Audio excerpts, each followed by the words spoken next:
వేడుకలకు హైదరాబాద్ సిద్ధమవుతోంది. Grand celebrations కి పబ్లు, ఈవెంట్ ఆర్గనైజేషన్స్ ఆఫర్స్ తో రెడీ అవుతున్నాయి. ఈ నేపథ్యంలోనే న్యూ ఇయర్ వేడుకలపై హైదరాబాద్ పోలీసులు పలు ఆంక్షలు విధించారు. రాత్రి 1 గంట వరకు కొత్త సంవత్సరం వేడుకలు ముగించాలి అని ఆదేశాలు ఇచ్చారు. అలానే జూబ్లీహిల్స్ లోని 34 పబ్బుల్లో 4 పబ్స్ కి అనుమతి నిరాకరించారు. Hot Cup, Amnesia, Broadway, Baby Land పబ్బుల్లో న్యూ సెలబ్రేషన్స్ పర్మిషన్స్ ని రద్దు చేశారు. గతంలో ఆయా పబ్బుల్లో జరిగిన గొడవలు, కేసుల కారణంగా అనుమతి నిరాకరించారు హైదరాబాద్ పోలీసులు. ఇంకా పోలీసులు ఎలాంటి చర్యలు తీసుకుంటున్నారు వివరించడానికి మా ప్రతినిధి జ్యోతి లైవ్ లో సిద్ధంగా ఉన్నారు. జ్యోతి, టైం లిమిట్ పెట్టారు సరే, గతంలో న్యూ ఇయర్ సెలబ్రేషన్స్ లో డ్రగ్స్ కూడా పట్టుబడిన సందర్భాలు ఉన్నాయి. ఈ నేపథ్యంలో ఇంకా ఎలాంటి చర్యలు తీసుకుంటున్నారు, డీటెయిల్స్? మరో 2 రోజుల్లో న్యూ ఇయర్కు స్వాగతం పలికేందుకు నగరవాసులు సిద్ధమవుతూ ఉన్నారు. మరొక వైపు పోలీసులు సైతం అటు పబ్స్, రిసార్ట్లు, ఫామ్ హౌస్ల మీద పూర్తి స్థాయిలో ఫోకస్ పెట్టారు. కేవలం 10 ఆవులతో డైరీ ఫార్మింగ్ చేస్తూ ప్రతి నెల లక్షల్లో సంపాదించవచ్చు. అది ఎలాగో నేర్చుకోవడానికి ఇప్పుడే ఫ్రీడమ్ యాప్ని డౌన్లోడ్ చేసుకోండి.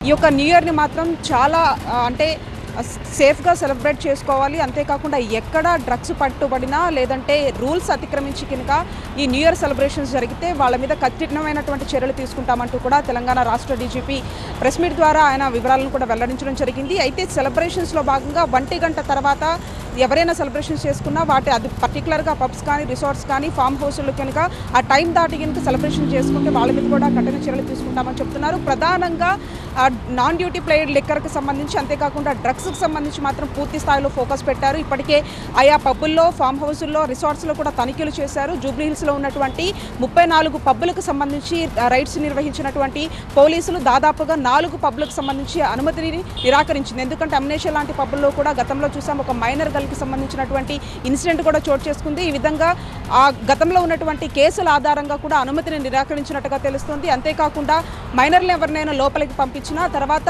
పార్టీ అయిన తర్వాత కూడా మద్యం సేవించి పూర్తి స్థాయిలో వాళ్ళు అక్కడ పూర్తిగా అటు ట్రాఫిక్ అంతరాయం కలిగించినా లేదంటే వాళ్ళు అద్వేగంగా వచ్చి ఇంకెవరికైనా ప్రాణాపాయ కలిగించేటటువంటి ప్రయత్నాలు చేసినా ప్రతి ఒక్క దాని మీద కూడా సీరియస్ యాక్షన్ ఉంటుందంటూ కూడా పోలీసులు చెప్తున్నటువంటి పరిస్థితి.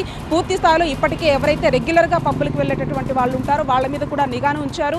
అంతేకాకుండా డ్రగ్స్ అమ్మేటటువంటి వాళ్ళు ఎవరైతే ఇన్ఫార్మర్స్గా ఉన్నటువంటి వాళ్ళు కావచ్చు, లేకపోతే నగర నలుమూల నుండి వచ్చేటటువంటి డ్రగ్స్కి సంబంధించి చెక్ పోస్టులు కూడా ఏర్పాటు చేయడం జరిగింది. పూర్తి స్థాయిలో పకడ్బందీగా మాత్రం పోలీసులు నిఘాని పెట్టడం జరిగింది.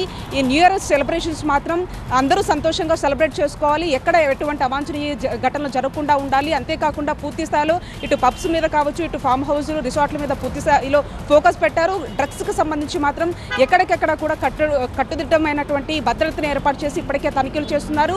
ఒకవైపు లా అండ్ ఆర్డర్ పోలీసులతో పాటు ఎక్సైజ్ పోలీసులు, అంతేకాకుండా మరొక వైపు నార్కోటిక్ పోలీసులు ఇప్పటికే ఆయా పబ్స్లో కూడా తనిఖీలు చేయడం జరిగింది. దీనికి సంబంధించి న్యూ ఇయర్ సెలబ్రేషన్కి సంబంధించి ఎక్కడ ఎటువంటి అవాంఛనీయ సంఘటనలు జరగకుండా అన్ని రకాల చర్యలు తీసుకుంటున్నామంటూ కూడా పోలీసులు